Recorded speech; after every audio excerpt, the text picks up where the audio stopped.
It's now or never, running red lights, wild forever. One last shot, one last sin. Let the storm roll in, let the night begin. Yeah, we're out for blood tonight.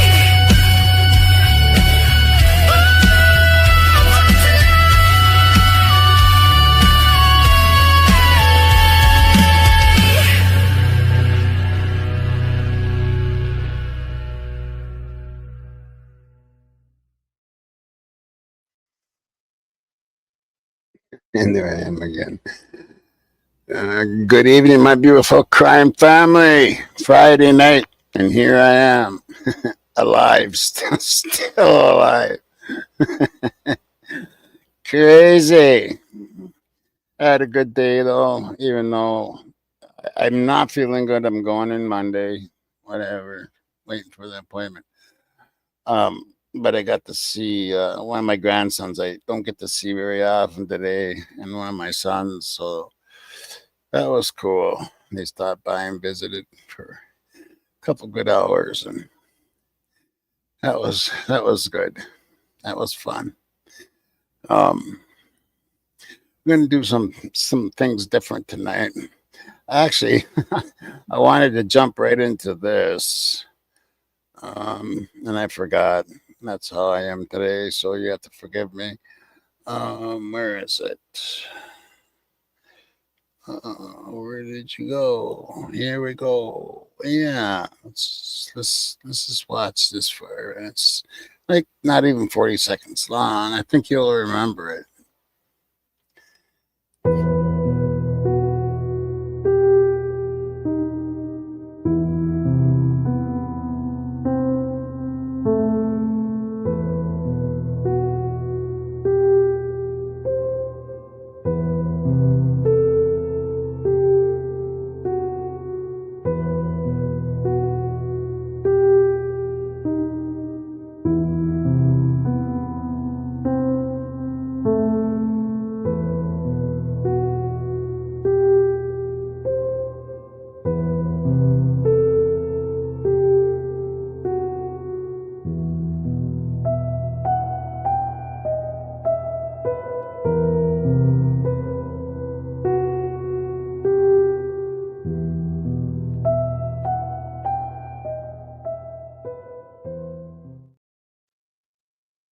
Yeah, I think everybody remembers that, right? Yeah. Anyway, we're gonna get into. It's just time, you know. Sometimes it just gets to a point where you just say, you know what, fuck it. We need to come out with every fucking reason why, and ask the state of Idaho to answer some fucking questions. You know what? I'll leave this case if they answer our questions. I'll leave this case and go on. But you know what? I doubt we'll ever get any fucking answers. But we're gonna have participation tonight from my crime family. So I want you to start thinking of questions. I've got some here. Okay. I've got some here. And then I want you to start thinking what questions are on. I'm going to put them up, the ones that are good. I'm going to put them up. Or I might miss some. I'm sorry if I do. I do have a producer back there tonight. Hopefully she'll catch some of these. Yeah, you know what, Carl? Yeah, he's done answering questions. You know what? Fuck him. Who's he answered questions to?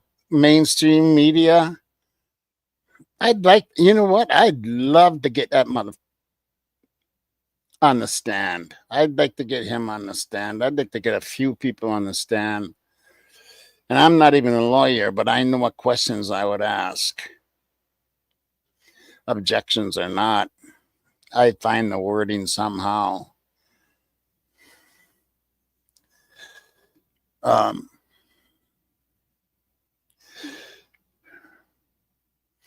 Yeah, I'm trying to, Victoria. It's pretty rugged.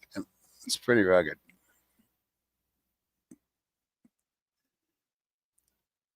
Monday, I'm sure I'll have a COVID test and all that fun stuff. Anyway, but let's get on with this and let's ask some questions. And here's what are the questions that we would ask, right? What are the questions? Um, that's a hard thing to do, Joey. Um, for one thing, and I didn't write these in any particular order or anything. That was just whatever the hell came to mind. You know what I mean? And okay, number one, we heard about the sheath. What sheath.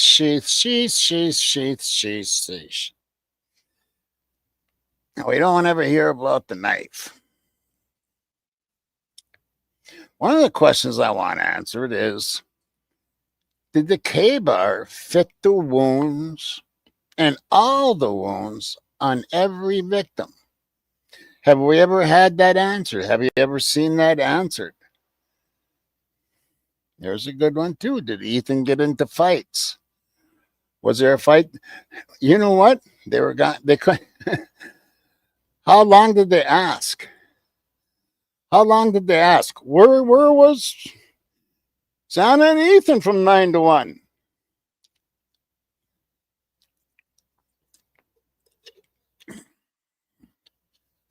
I'm more worried between 1 and 2:30.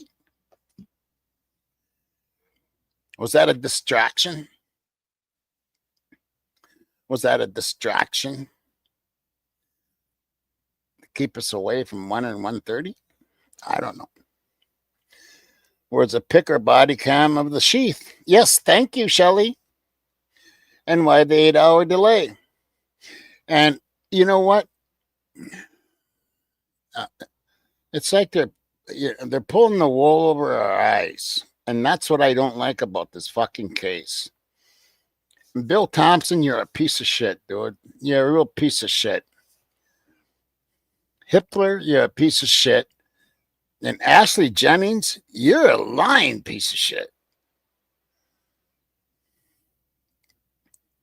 I'll say that to every one of them because they can't answer these questions. Why did Dylan want Kaylee to stay that weekend? Another good. I knew my family was going to come through the questions. I would ask, did you do this? Do you know who did? Why is your story already changing? And why did you not call 911? The 911 call, here's the way I look at it, all right? They came up with this pull the wool over our fucking eyes shit. Oh, they were sleeping. They were sleeping. That's all we heard at the beginning of this case. They were fucking sleeping. They weren't sleeping. They were texting each other. And I doubt Bethany was even there. Acting like she was there. Maybe for Dylan's sake. I don't know. I don't know why she wouldn't be there. But was the K-bar tested? That's what I want to know. Was the K-bar tested? Or was the knife that Hunter put on the table, was that ever tested against the wounds? You know, Birdie came up with that theory the other night. Maybe it was the perpetrator who passed out. And that's who they called. Well, here you got Hunter there. His truck is there. I wonder if they ever went and like felt the hood to see if it was warm. Felt the motor to see how, if it was warm or cold. And he had no shoes on. Strange. Yeah, who are the three unidentified DNA? And the question to go along is with that, why did you not have it sent to IgG like you did the other one inside a snap, which is to me just so fucking strange. People, come on. How did it get inside the snap? I'll tell you what, inside the snap fits a perfect Q-tip. All right, here's some more here. Why was Hunter allowed to go inside the fucking house? Why was he allowed to go inside the house at a crime scene?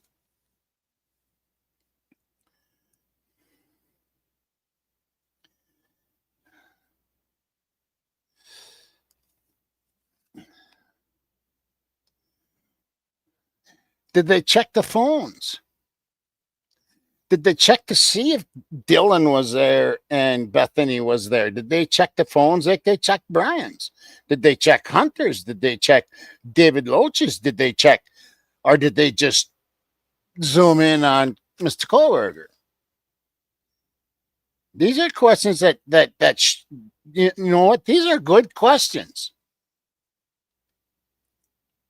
What was Bethany's exculpatory information? What was it? Answer these questions, Mr. Thompson, asshole.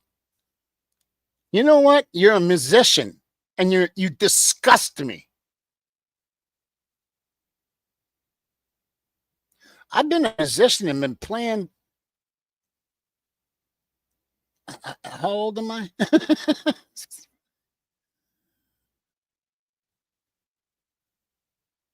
53 fucking years.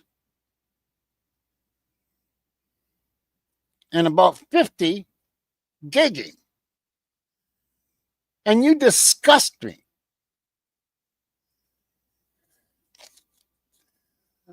Were all the drains and traps tested for blood and DNA?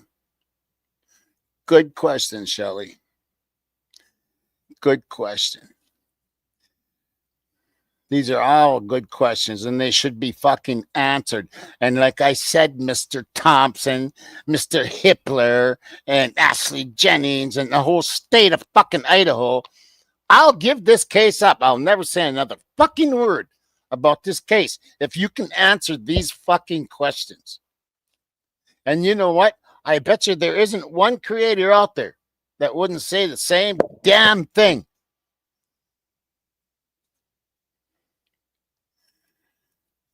Why were the G's not interviewed by the police? I take it, right?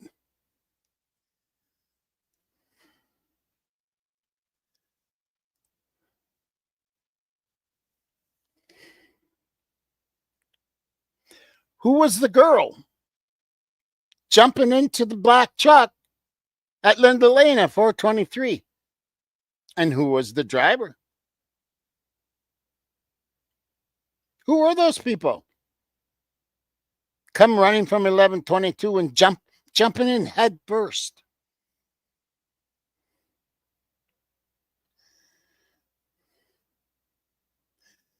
Can you answer that, Mr. Thompson? Can you answer that? Mr. Payne?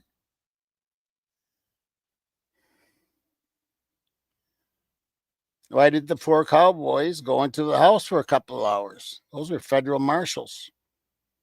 Those are federal marshals, people. Seen the badge. If you look close enough, you can see the badge. They were federal marshals. What were federal marshals going in there for?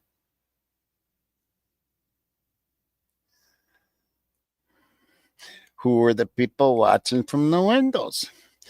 A couple sets of different windows.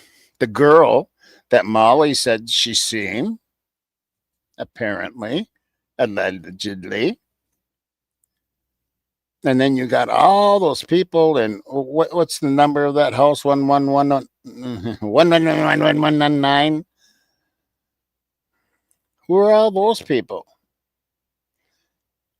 Were four of those people the runners running towards that way behind the police car that the police didn't want us to see? So that policeman stood there with the flashlight.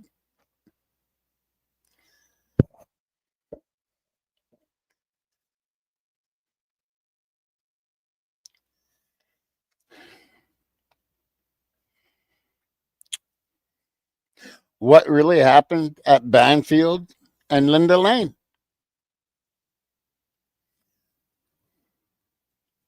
Yeah, who did Molly see upstairs ducking down? Did they even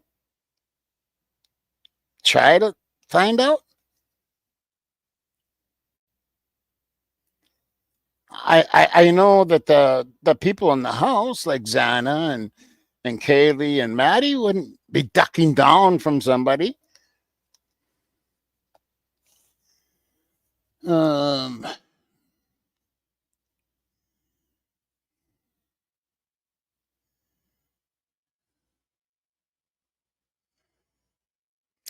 why are you not taking the audio of Linda Lane serious when you have every one of their fucking names mentioned? Every one of their names is in that audio.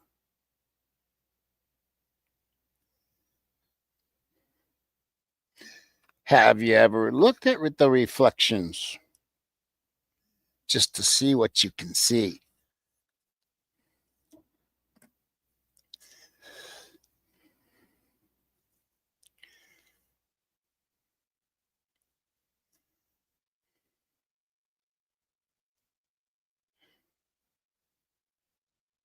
Why was Scott Green and all the police meetings?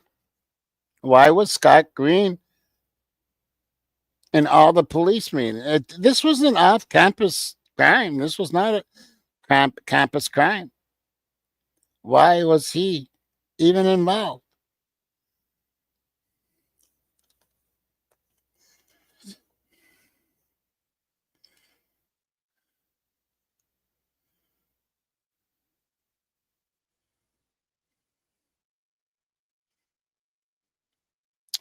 Why is Rosenthal excluded in the testimony?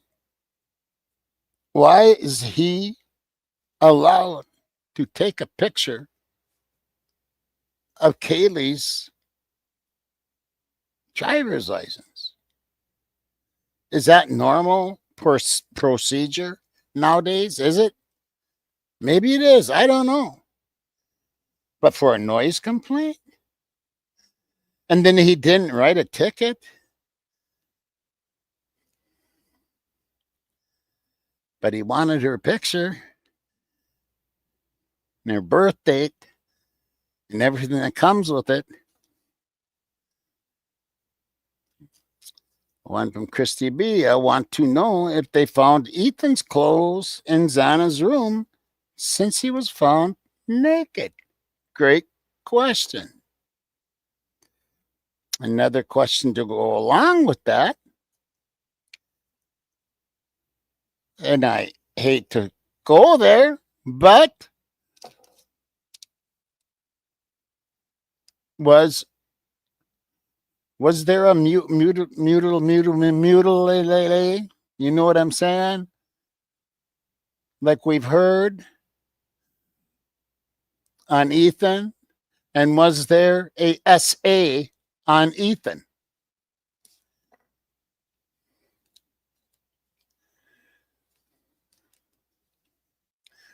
And how did, must be Rosie, know about the speaker in the kitchen, which was not visible from the street? Ooh, that was a good one. That was a good one. And Z asks, did anyone notice that Kaylee's autopsy report didn't mention missing teeth or an unrecognizable face? So what is the truth? They tell us one thing and it's not that. That's a question in itself. Why are you telling so many fucking lies? And why is the judge allowing it? Why did the judge allow it?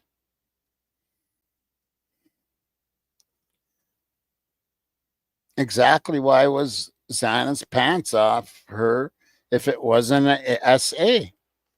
Exactly. Exactly.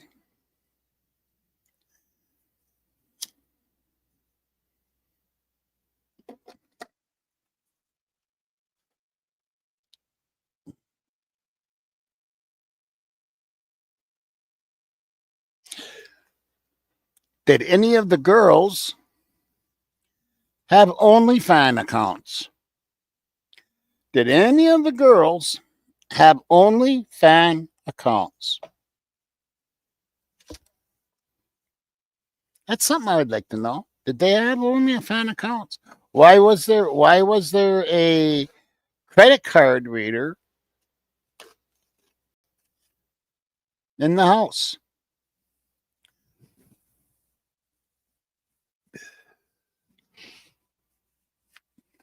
Why is there no mention of the undercup? Oh, I missed it.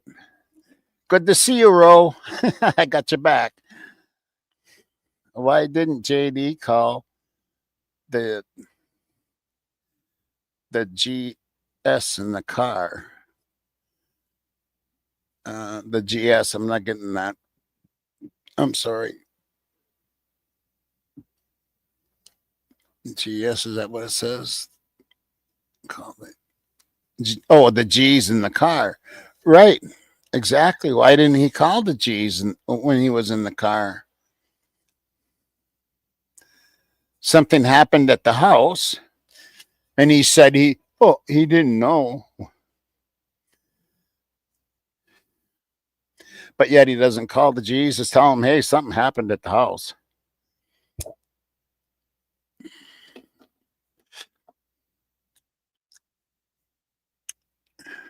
And then we learn things like teachers and stuff saying that JD was very depressed in the couple of weeks before this happened in class. He was very withdrawn and depressed.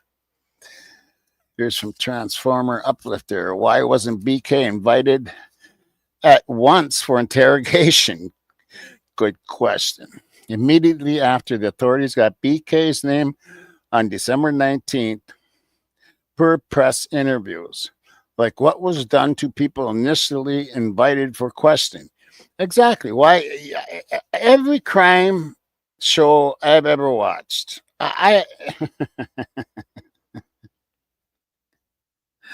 it all starts in that interrogation room. That's where it is, man. Baby, you know what? The detectives, they thrive on that interrogation room. This was like a walkthrough. Thank you, drive through. Thank you, drive through. Thank you, drive through.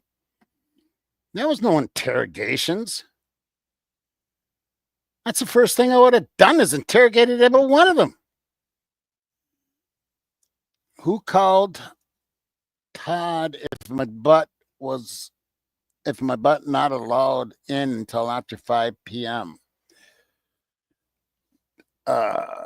Yeah. And my butt not being able to go in there. She should have been able to go in there and tell them why. I'm not sure. I'm going to tell you the honest truth. I'm not sure how that goes because the police have to make their observations and take pictures and do all that kind of stuff, but they're not supposed to move anything, which we've seen lots of stuff was moved. And I'll bet you it was before my butt even got there. Why does DM say HJ told him to leave and call 911 when we hear him saying that on the 911 call? Good one. Latitude.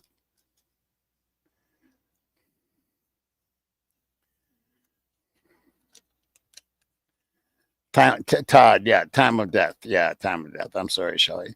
Oh, here. Let me turn this on so you guys can see the chat on the big screen. Um,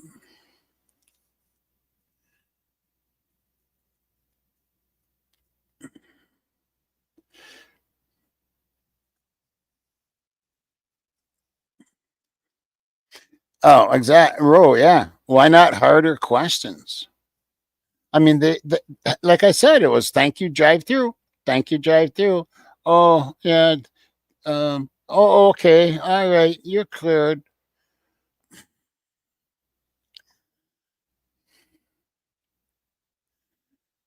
Why was the house tore down and buried on Scott Green's property? There's not many people that know that. You surprised me with that one, Crime Spy. I've never said it, but I know it.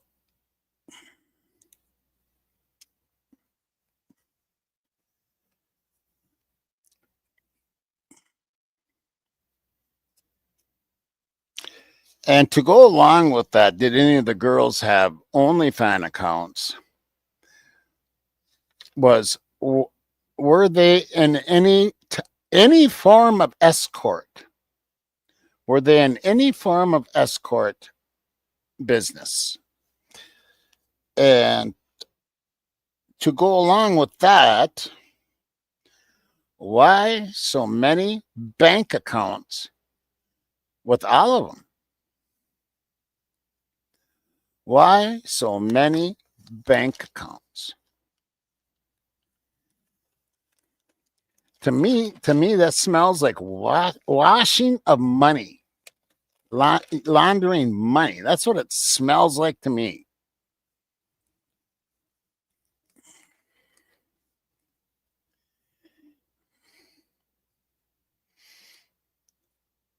Yeah, and you guys already covered that question.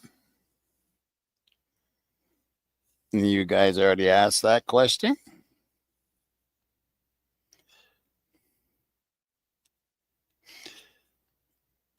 And I just want to state this too, um, as a fact. Just because there's no drugs in people's systems, does that make them angels in the sense that they weren't dealing? Because the money is very, very good in the drug business. Just because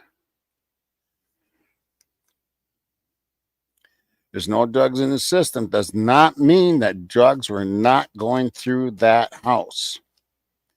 But that's the way the mainstream media will play it, and that's the way Bill Thompson will play it, and that's the way every one of them fuckers will play it.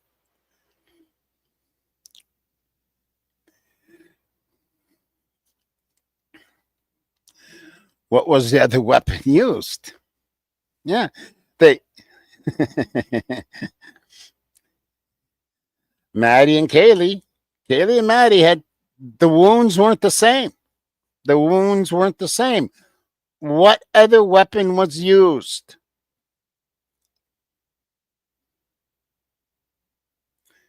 Where's the golf clubs?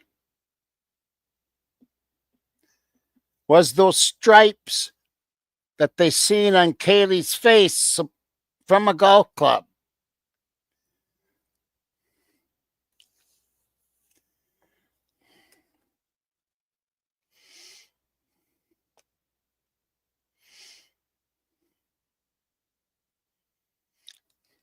Here is a question.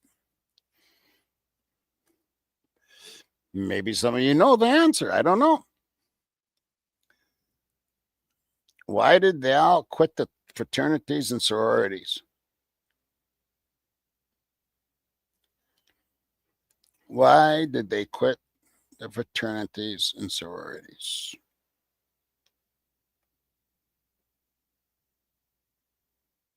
Could that have had something to do with anything?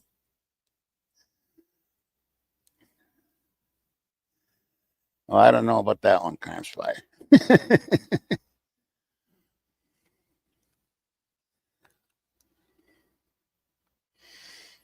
Did Kaylee's company have anything to do with the crime?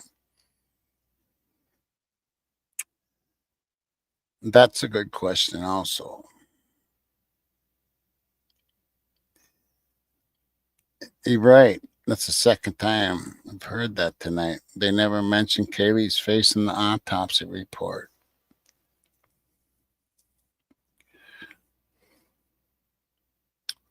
which is very strange. Did Ethan's missing club have any gold tip?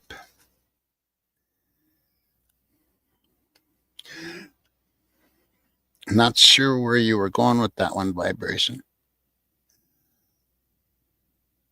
What was really happening in the white apartments? Because there was a party going on before they even went to the bar. There was a party going on and they were drinking there. There was 6 to 7 different parties along that whole strip. And yet the police tried to tell us it was a quiet night. What did Maddie tell Adam? Why is Bethany afraid to go back to Idaho? Great questions, Deborah. Great questions. I have a feeling I know the Adam one.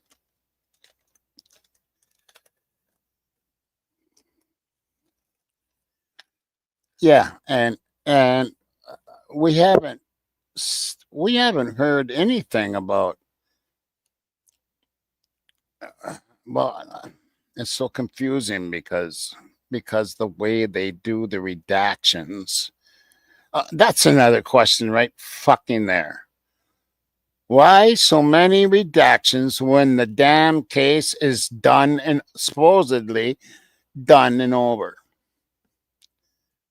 Why so many redactions?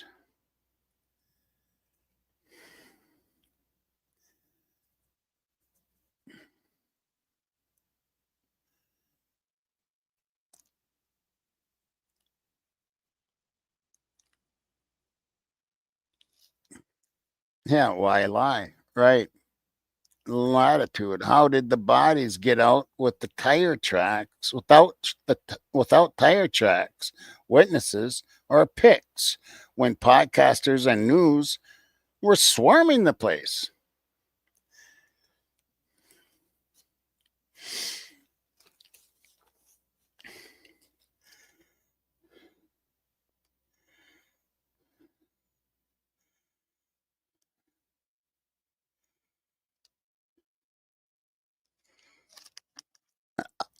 I had terrible handwriting. I can't even read my own. Well, a lot of people say I should have been a doctor. Um,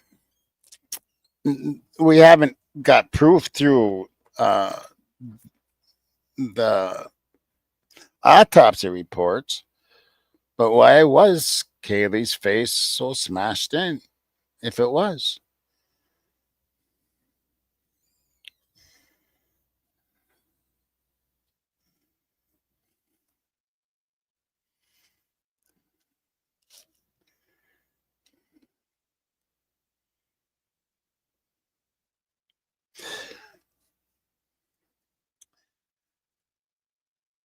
how can two different things go wrong with evidence? A fire in Cora Lane that destroys some evidence, and I think a phone was involved, if I remember right, right? And then the refrigerator, they just built this police station with brand new equipment, and the refrigerator goes out with all the DNA and all that stuff. And by the way, the sheath wasn't mentioned being in there. Why wasn't the sheath in the refrigerator? What were they doing? I mean, it had DNA on it. What happened to the knife sheath? Why aren't we seeing pictures of this fucking knife sheath? I want to see a fucking picture of it. And I want to see the blood on the back of it.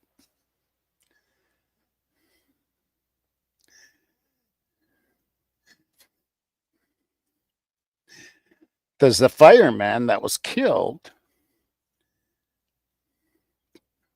was he set to testify?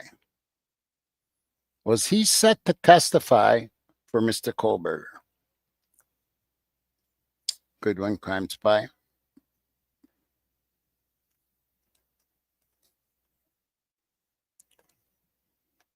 Oh, I think they know, Sally.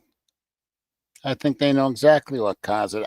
As soon as they told me what it was, that on the face that there was these stripes, and they didn't know what these stripes were. Go look at a golf club. Go look at a iron.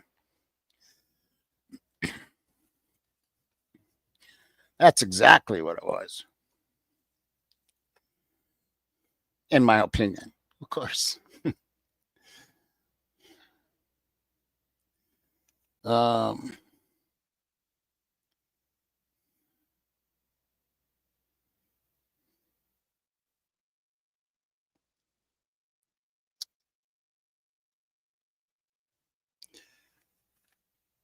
the other one I had there was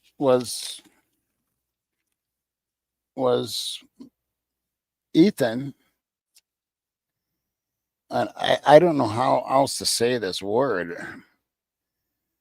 Was he cut and sliced in places down below? Because immediately that tells me that maybe it's somebody that he teased about shriveled things.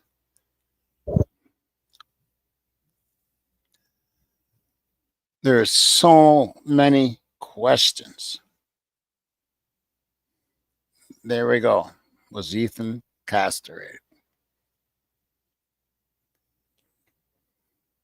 I just like some answers on this stuff. If it's no, it's no. We move on from it. But of course, there's no way to prove anything because they're all what, cremated and gone so fast that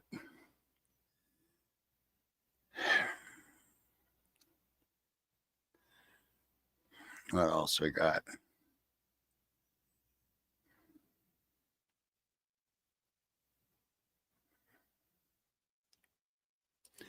Well, yeah, no doubt about it, Ashley. And who would that be? Who would that be?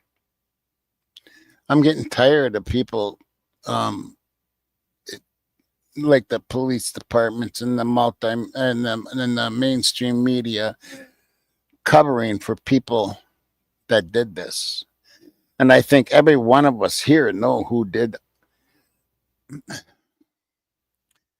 I think there's two separate happenings, but I think every one of us in this family knows exactly who was involved.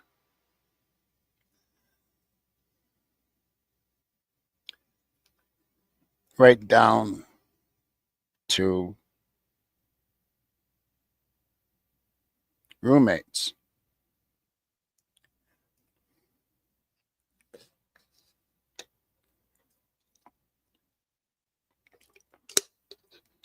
Yeah, that always got to me too, Sally.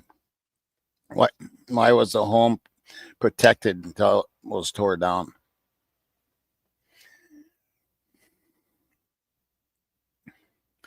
Yeah, this case has more secrecy than JFK. What the fuck is really going on? When you get more transparency out of a president being shot than you do of a quadruple college kids. There's something wrong with that story. I can understand the JFK thing. I actually can understand it. This I can't understand. I can't understand any of this. The case is over. And as soon as I heard that Hitler was going to be in charge of the redactions, I knew we were fucked.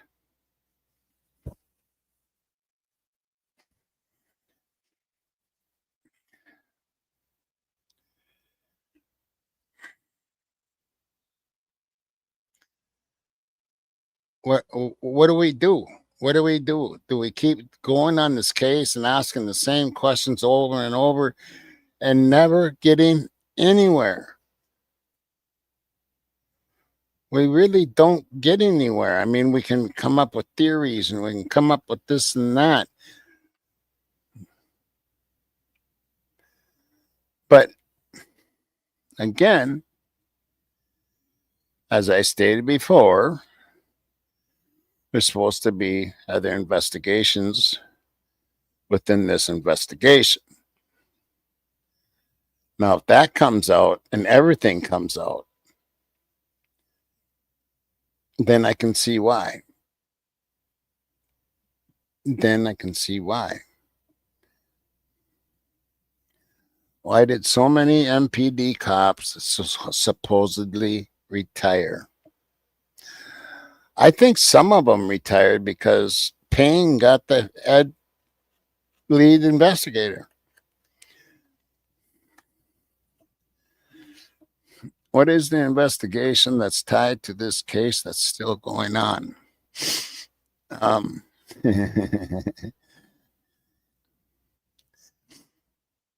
I know of two, but I not going there.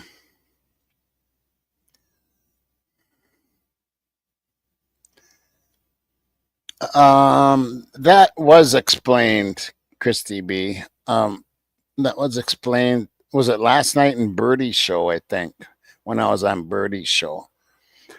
But I can't remember what it was. But she's not missing a foot or nothing. A lot of people wondered about that. I hope I know a lot of you guys were there for Birdie's last night. That was a lot of fun on Birdie's show. And you know, we had a lot of questions on that show too. And everybody's got these questions, and everybody keeps asking these questions. But you know what? You know what, Idaho, Idaho, or whatever? You're a bunch of chicken shit motherfuckers, man. Excuse my language. But you're a bunch of chicken shits.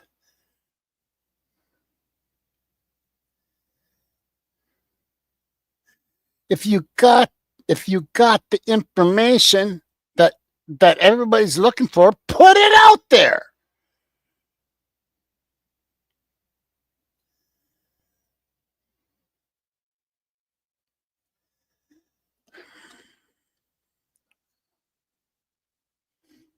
Yeah, and that's Sally. Sally said, "I don't think Murphy was there until after." Yeah, well, we actually seen it looked like to me at 6:35 in the morning or whatever it was, that girl was carrying Murphy back to the house.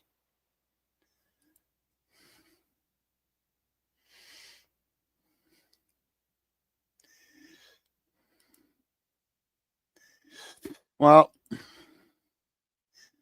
we all heard things.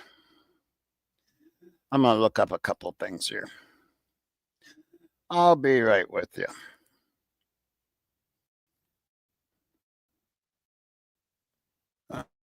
Um,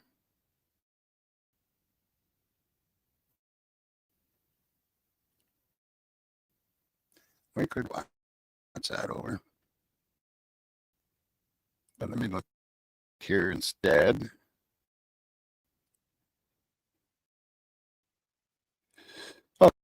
Okay, yeah, here's something I wanted to take a look at, and this is from 2 years ago. Okay, this if this was anywhere else but Idaho, people would stand up and say something. Yeah, and that's what I'm trying to get people to do. And Idaho, please listen. Please listen. You need to start protesting. You need to start. Hi, they live. How you doing, brother? And he says this case will go down in history books as the most secretive, contrived, and twisted cases of police corruption in American history. And I agree. And I agree. This was put out 2 years ago. And I know some of you don't like Ashley Banfield, but she's at least it isn't Nancy Grace. But what's behind the 3 a.m. police call night of the Idaho Red Rums? Let's listen to this. Police blotters and call logs are public record.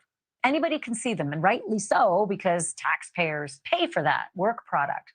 And now some eagle-eyed followers of the Idaho quadruple murder case have picked up on one particular item from the police on the night that the 4 college kids were murdered. In fact, the incident in question happened at almost exactly the same time as the killings. I'm going to read to you what the police blotter actually says. Quote, there was an alcohol offense reported at 3:01 a.m. on November 13th, and that's the last night the kids were alive. The location, a field on Taylor Avenue. You can see it there. Band. It's called Band Field. So that is not far from the Sigma Chi frat house where 2 of the victims, Xana Kernodle and Ethan Chapin, spent a lot of their evening earlier on that night. The police timeline puts them at the Sigma Chi party from 8 to 9 p.m. But then there's a big 4-hour and 45-minute black hole where nobody knows, or nobody's saying anyway, where Ethan and Xana were between 9 p.m. until they got home at 1:45 a.m. So our Brian Enton joins me live again, and we're also joined by Gemma Gaudet, who's the host of Idaho Matters on Boise State Public Radio. Thank you to both. Okay, Brian, I'm going to begin with you. The big question is, what do we know about that very strange police call at 3:01 a.m.? Well, we don't know much more than what you just said, Ashley.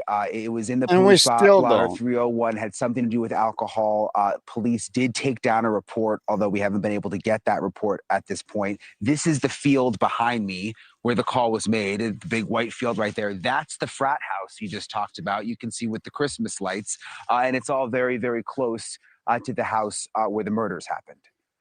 I don't know if you're able to, but if you and your photographer Mo could sort of walk me that way, because as I understand it, you might actually be able to walk me at least part or all of the way from where you are to the home where the victims lived.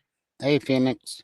Yeah, we can walk you there. Again, frat house, field. This is like an apartment complex parking lot that we're in, and we'll walk you back, Ashley. And I've been telling you the last couple of days, there's it's a dense area. You know, when you just look at the shot of the house, you don't realize that all of these houses and apartment buildings are around. This is like a little walkway that the students use to get down to the frat houses. And we'll just walk up here. Be careful, Mo, because it's a little slippery. It's been snowing nonstop pretty much all day. Just looks like it let up a little bit. So we go up these steps here. And then this is a little road right here, Ashley. And you see here is the house. This is the house where the murders happened. So it's a short walk. No idea. Wow. I mean, short walk, that's like 55 seconds. I mean, they could have gotten home so quickly from that frat house. I had no idea it was that close, Brian. That's remarkable. Very close. Yeah, okay, very, well, Gemma, very now close. that we and also ahead, again, all the places they walked by. No, I was just saying, all the places, the apartments, the houses that they would have walked by. I mean, again, it's a dense area. There's a lot of people who live in this area. Yeah, and all the witnesses who might have seen something or had a camera out or would have just thought yet another group of students walking by. So Gemma, you just saw what Brian showed us and how close that was to the frat house. Talk to me a little bit about that frat party that night, because my thinking is that Ethan is a frat brother at the Sigma Chi. They all had to have known you know, if he'd gone at 9 o'clock at night and they didn't see him again, right? Well, what we know at this point, Ashley, about that fraternity party is that Ethan and Xana went together, as you mentioned. And then our understanding is that Hunter, Ethan's triplet brother, it was also a part of that fraternity house. And Hunter took Maisie, their sister, as his +1. But even Idaho State Police, the communications director for Idaho State Police, has said there are gaps in that timeline that night at Sigma Chi, and they want students to help them fill in those gaps. So they're still wondering, we're still wondering, what happened within that time frame. It's fascinating to read that, Maisie and Hunter, the two triplets with Ethan, were at that party as well and spent the whole evening together with Ethan and Xana until those two left the party, which you would think they would know the time they left the party, and yet we're not being told that. Thank you for watching. Go to newsnationnow.com to find News Nation on your television provider, and don't forget to click the red subscribe button.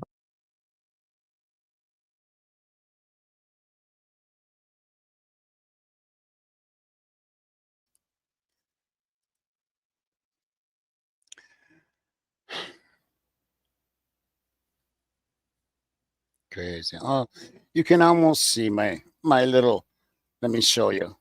I got to get it set. I haven't got it set up yet. I got a couple of things back here. I'm getting ready, but let me show you if I can get it. There we are. My little witch. My little witch will be hanging back there for Halloween. And I got a little skeleton over this way. I haven't got them all set up yet, but I will.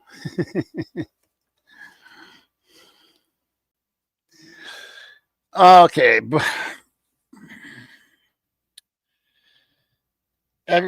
Why haven't we seen the video that Olivia says that she's seen that shows Kaylee Maddie got home? Because I don't think she has it. I don't think she's seen them get home. I think she heard it from the ring camera, maybe. But I'll tell you what, there was a lot of screaming and hollering going on right when they got out of the car. And you can hear it. How dumb do they think we are? I mean, come on, man.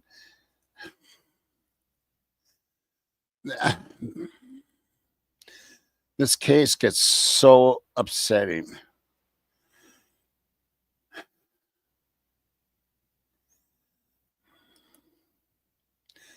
I mean, look here.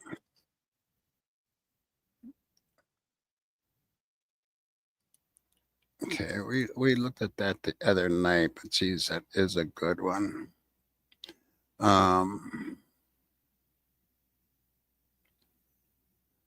Which one is this one?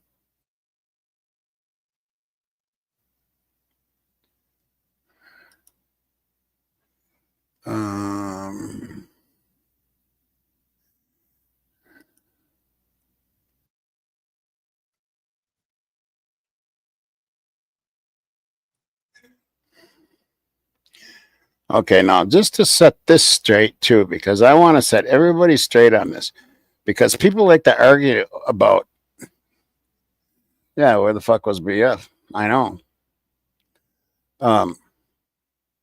People like to argue with me on this one, on this point. So I'm just going to put an end to that. And also, there's more to this. Let's just take a little look-see.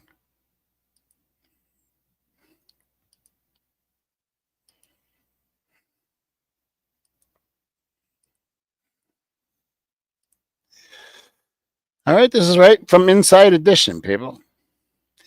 Did food truck argument lead to red rum for Idaho students? Geez, I didn't subscribe to them. Didn't like it. Okay, so. Oh, I'm on. Okay, I get it. Why now? Let's listen to this. The confrontation between two of the University of Idaho murder victims and another student at a food truck. The time, 1:30 a.m.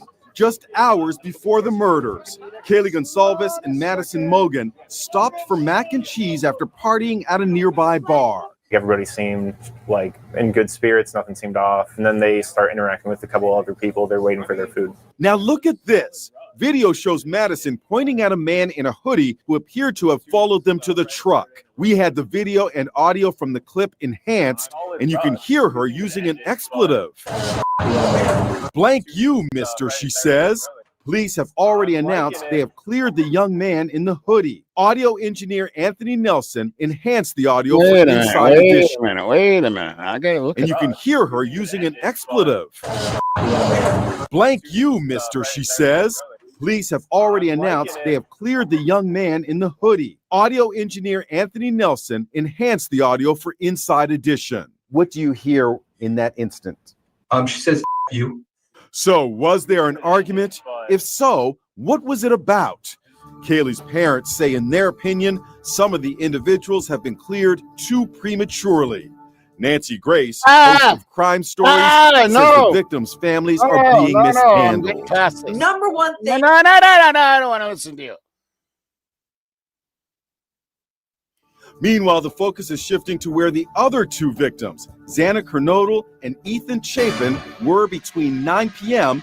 when they were at a gathering at a Sigma Chi fraternity and 1:45 a.m. when they returned home, just a short distance from the frat house. Police fear students who have the information are reluctant to come forward. News Nation's Brian Enton is in Idaho. Police told me they want to send a message out to the kids here on campus. They're not concerned about what was happening at any of these parties, whether the kids were drinking or the college students were smoking pot or whatever. They're not going to get in trouble, police say. They just want the information about where Xana and Ethan were.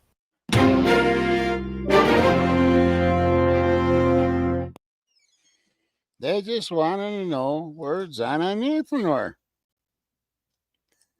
Isn't that something? They just wanted to know where Xana and Ethan were. Well, I'll tell you one thing, they didn't make it home at 1:45. That's bullshit.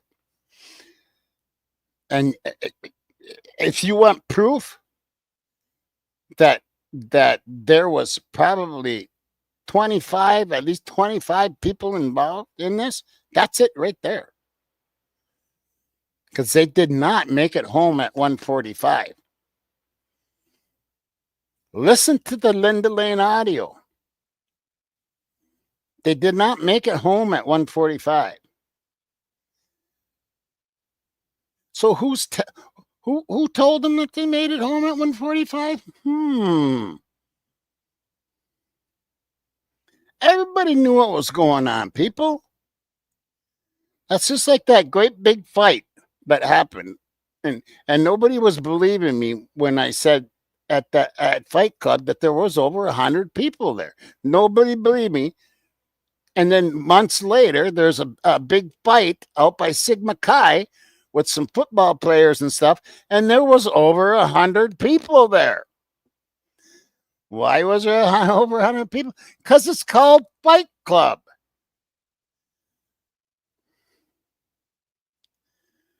And everybody shuts up. Well, what's that wording go?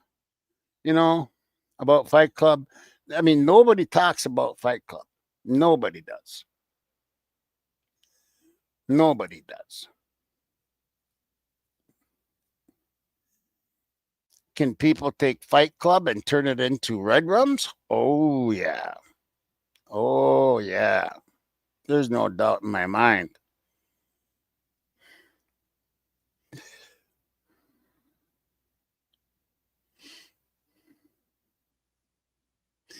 Yeah. Why did they get away with these lies, Coco? Why did they get away with these lies? Why does no one have to say why they were saying DM and BF were asleep, but they weren't? How? Oh, I just thought of something. What'd they tell the fucking grand jury? What'd they tell the fucking grand jury?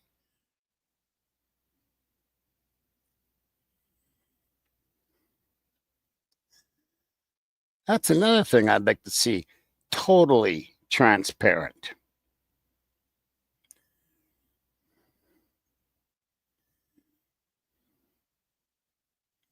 They're involved in something cosmic. I just can we say that it's drugs?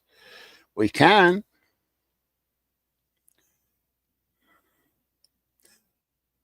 I know one thing, shit is being covered up and hushed up. And when things are covered up and hushed up, a lot of times that involves drugs. I ain't scared to say that over here on this channel. Drugs. You know what? I ain't gonna be scared anymore of anything. My YouTube's already blasted me.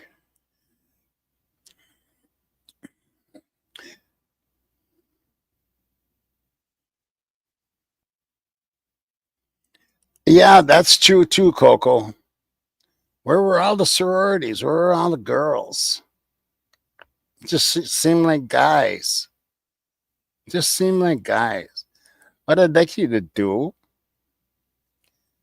after this is go listen to Linda Lane again. Listen to the audio. I don't have it queued up or anything, and I'm not feeling really well. And I wish I would have been a little more prepared, but having my son and my grandson meant the world to me today. I wish I had my phone here. I'd show you how cute that little guy is. Oh my God. He's got my blood in him, that's for sure. He's hyper and he's got really blonde, curly hair, just like Jakey does. And I used to have.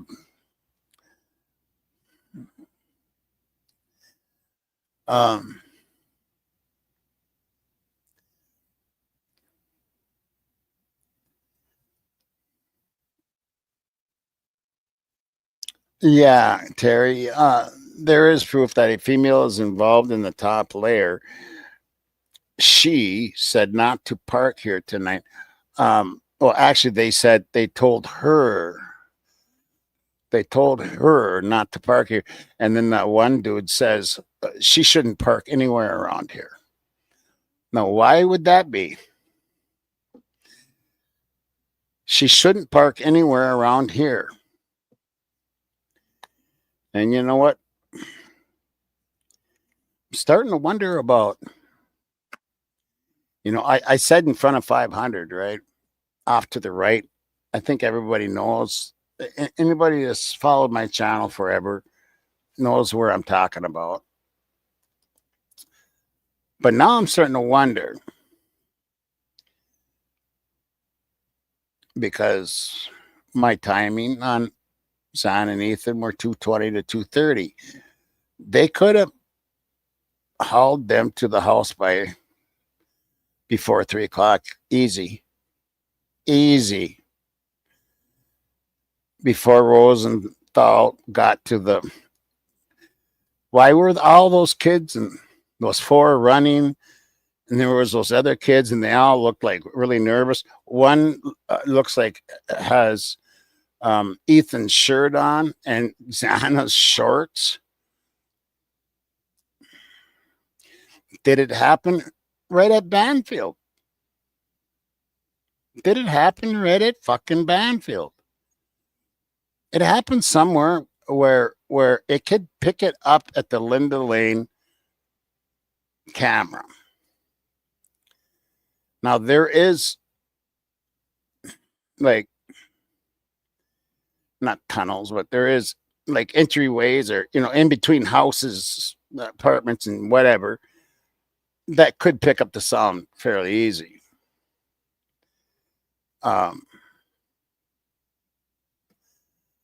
But then that kind of puts a kibosh to a lot of the stuff that I've seen with my own eyes in the reflection series. But I don't know, and I'm not professional enough to know about if that stuff was overlaid.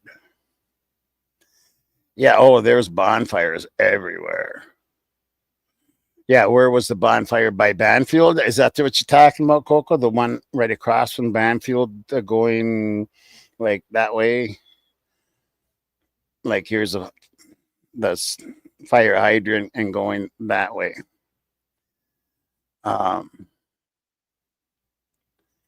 Yeah, they could have done. I've heard that. I've heard that that's what they did. Actually, I've heard that story. I've heard that story that they used those bonfires to get rid of evidence. But what I'm saying is there could have been a lot of people involved in this. People don't believe me when I say that. But there could have been. And I'll tell you what, and just to prove my point a little bit, just look how they treated Kaylee at the grub truck. Both Kaylee and Maddie. Look at how they treated Kaylee and Maddie at the grub truck.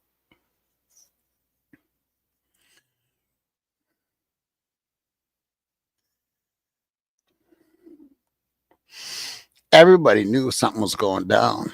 And then that whole Xana, Xana, Xana, Xana.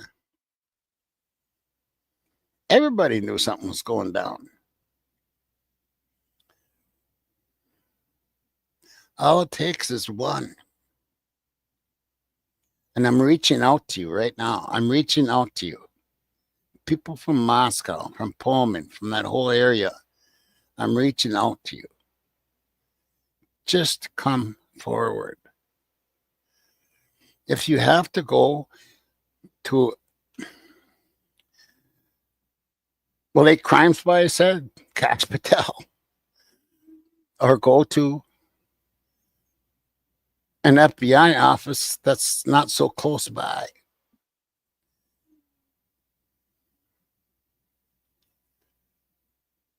Someone needs to hear it. Someone needs to hear what happened. And if anything, you know what the safest route would be? Go to mainstream media with the story.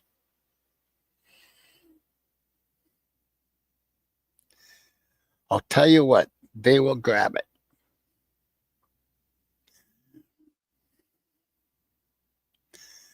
Yeah, let's just ignore the blood found in Dylan's room and show Walter's apartment and the second floor of the white apartment building and Murphy barking, but no one hears. Yeah. And again, WB, that proves my point. The dog barking, but nobody heard it. We heard it it was really loud. That proves my point that a lot of people were involved. And they talk about, a lot of people live around the area there. Well, yeah, but they're all college kids in that area. That's like college town.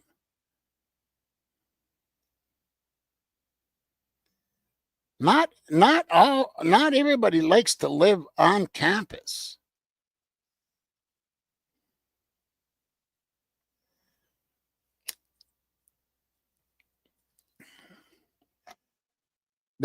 But you do get the weirdos, You do get some of the weirdos, the ones that are older but you know what? They don't say much either. Yet Enon, Enon said the most. He told us about the black SUV he's never seen before and had different plates.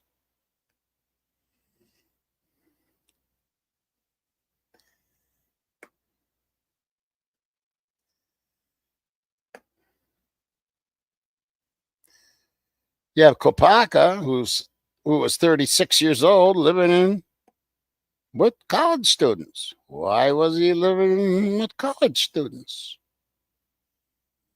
Was he a drug dealer?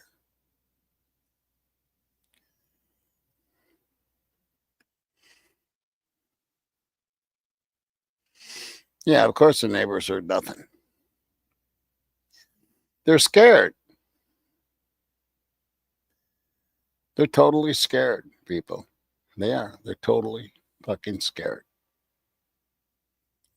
Let's see what else I got for you here.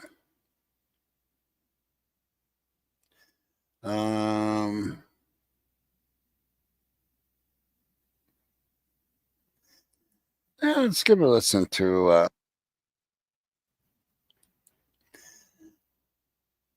this was put out 7 months ago. But he always puts out good videos. And I didn't get anybody in the in the description, so I will grab the link here and leave it in the chat. And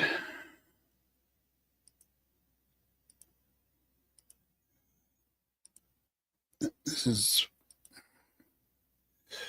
is by Michael Dario Photography. You guys, I've shared his stuff before. And here we go. Alternative, welcome to my world. Alternative perpetrator. The November 13th, 2022 incident at 1122 King Road. Part 8. Film by Michael Dario. The coroner still processing the gruesome murder scene. It was very, very traumatic. Yeah. Have you seen anything like that before? No. Welcome to my world. Step right through. Just think that an edged weapon like a knife was used and that this was an isolated, targeted attack. Police say there are no suspects in custody and motives remain unclear. There is no imminent threat to the community, but many are rattled. Them anymore. We're seeing thousands of pills. We're seeing tens of thousands of pills sometimes. The seemingly endless battle against fentanyl and its dealers rages on. Well, unfortunately, we've seen large amounts of fentanyl in North Idaho.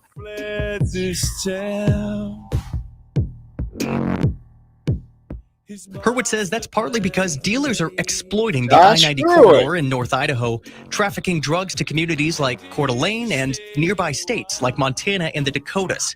The DEA says 7 out of every 10 fentanyl pills seized contains a potentially lethal dose of.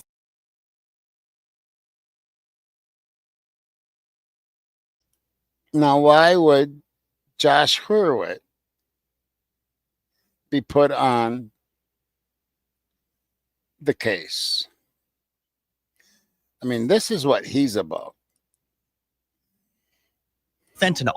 To lose control, I weep into your eyes.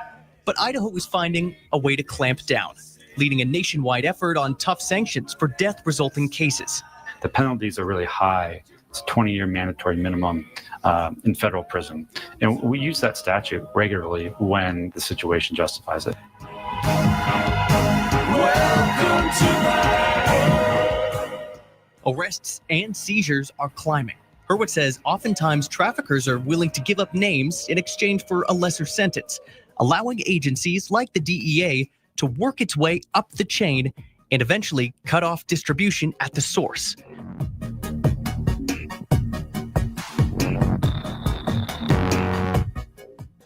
I can tell you from a young Honduran man who I personally represented when I was a public defender, who was accused of selling drugs and who was guilty of selling drugs and who eventually pled guilty to what he was accused of, that when he cooperated years before I met him, when he cooperated with federal authorities in a different state, his father in Honduras was killed in retaliation. These are not idle threats. In the ABC 7 Alert Center with breaking news and a warning, you may find the details of this story disturbing. a woman accused in Mexico of several murders and body dismemberments, even removing victims' hearts, is arrested in El Paso. We sleep, the devil sleep. And within the last 10 minutes, ABC7 obtained this arrest photo. She is Michelle Angelica Pineda, also known as La Cheli. She was wanted for 5 murders in Juarez. She's also suspected of being involved in several other killings. Investigators say she crossed illegally into the U.S. and was operating on behalf of the gang Artistas Asesinos, or assassin artists. The FBI says Pineda was known for extreme brutality, dismembering bodies, removing hearts, and placing the hearts in front of Santa Muerte statues.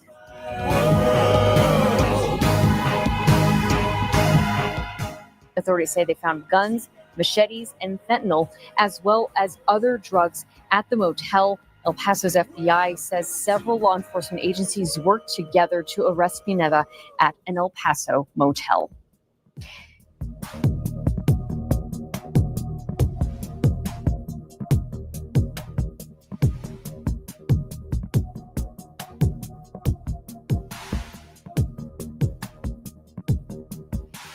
They're assigned here, they're deployed here, they operate from here, from safe houses, drop houses, intersecting with our local gangs and other nefarious criminals, and then they distribute the dope.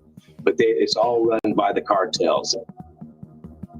Family's been, affronted by these gangs, by the cartel membership. They tried to kidnap my daughter years ago. She was 16 years old. Thankfully, that case got unraveled before it actually happened. But this is how serious it is to law enforcement. It's not just serious to law enforcement, though. It's serious to our citizens. We are at war with the cartels. That is our number one affront. That's our number one battle in the United States. Idaho Sheriff Donahue says the Sinaloa cartel and Cartel Jalisco Nueva Generación are strong. His deputies have raided drug stash houses and found Santa Muerte and Malverde paraphernalia, both known patron saints of these Mexican cartels. Just to keep him satisfied. Well, there was a lot of blood. It was a very sad scene with 4 murdered college students. Maddie's and Kaylee's cause of death, it does not match based on the autopsy report. They don't match. Would indicate that one of them. He doesn't have to go up the steps. Let's stop playing games, guys. I need somebody to step up and be an outfit. Be somebody to be a leader. Don't make me do it. I don't want to do it. He doesn't have to go up the steps. Their points of damage don't match. Welcome to my world.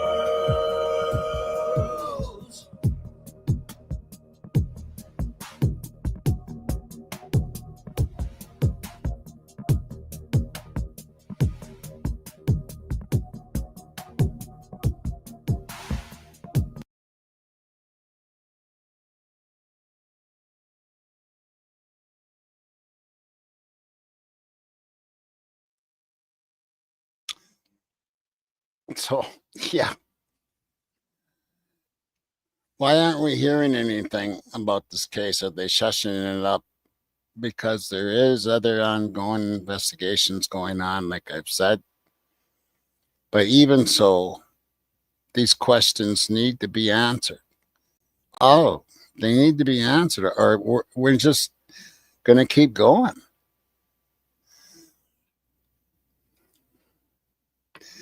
People don't give up that easily. I think they think we're all just going to go away and everything is going to go away and everything's going to be just fine. I don't think it's going to end that way at all.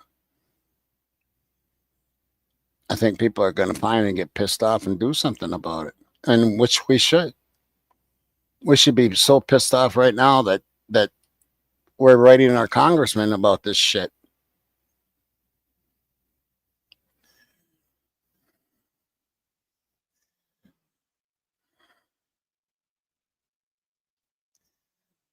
Yes, there is so many weird things about this case. But like I said, all you have to do is listen to the Linda Lane audio. Because one thing they haven't said is it's fake. They haven't said that at all. Steve blows it off as, oh, there were some arguments going on at Linda Lane. That has nothing to do with it. But they're hollering Ethan and Xana's name, and Pete was there, and come on. Anyway, I got to get off here and get some rest, guys. I really do. And I would like it if other channels and creators would do their show. Maybe they'd be a little better prepared, because I'm just not me right now. And come up with shows with these questions and start hammering down. And yes, someone needs to start a petition. Someone needs to do something.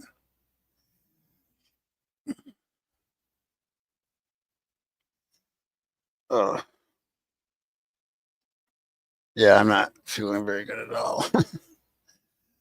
I love you guys, man. I love you all. And I thank you so much for coming in tonight. And I know it's a Friday, and I wish all of you a great weekend. I have a feeling I'll probably be I'll probably be taking off the next couple days here. I'll be back on Monday night, I think, or something like that.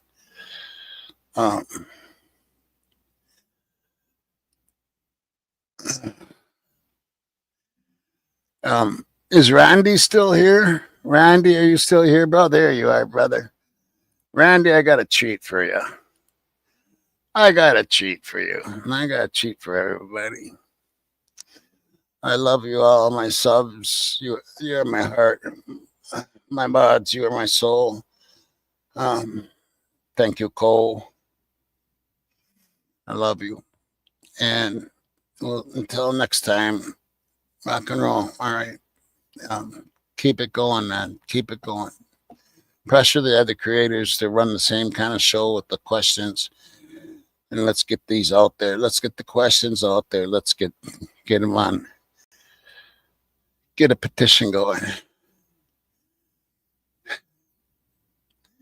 Till next time, rock and roll.